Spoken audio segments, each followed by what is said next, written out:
سب سے پہلے social media کی وجہ سے فیس بک پہ، انسٹاگرام پہ، ٹویٹر پہ، واٹس ایپ پہ لوگ اتنے زیادہ مصروف ہیں کہ اس کی وجہ سے اپنے خالق سے، اپنے مالک سے غافل ہو چکے ہیں اور اپنے رب کے حقوق کو ضائع کر رہے ہیں۔ اللہ رب العزت نے ہمیں نمازیں پڑھنے کا حکم دیا ہے، اپنے کلام کی تلاوت کرنے کا حکم دیا ہے، کثرت سے ذکر کرنے کا حکم دیا ہے۔ چنانچہ اللہ رب العزت ارشاد فرماتے ہیں کہ یا ایھا الذین آمنوا اذکروا اللہ ذکرا کثیرا وسبحوہ بکرۃ واصیلا، اے ایمان والو اللہ کا ذکر کرو۔ کتنا؟ فرمایا بہت زیادہ کرو، صبح و شام کرو۔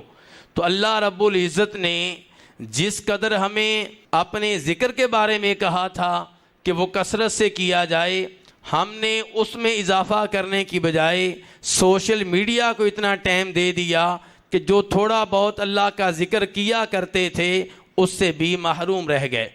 اللہ رب العزت نے ارشاد فرمایا تھا وَمَنْ أَعْرَضَ عَنْ ذِكْرِي فَإِنَّ لَهُ مَعِيشَةً ضَنْكًا وَنَحْشُرُهُ يَوْمَ الْقِيَامَةِ أَعْمَى، کہ جو میرے کلام سے، میرے ذکر سے، میرے قرآن سے اعراض کرے گا تو اس کی زندگی ہم تنگ کر کے رکھ دیں گے اور روز قیامت ہم اسے اندھا کر کے اٹھائیں گے۔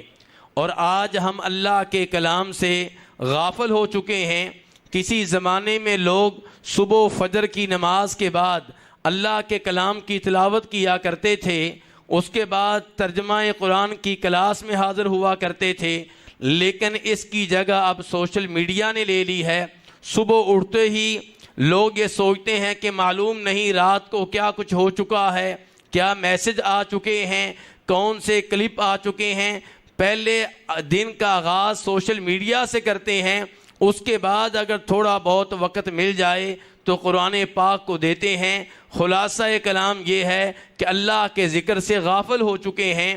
اور اللہ رب العزت نے ارشاد فرمایا تھا یا ایھا الذین آمنوا لا تلہکم اموالکم ولا اولادکم عن ذکر اللہ، اے ایمان والو دھیان سے کہیں تمہیں تمہارا مال اور تمہاری اولاد اللہ کے ذکر سے غافل نہ کر دیں۔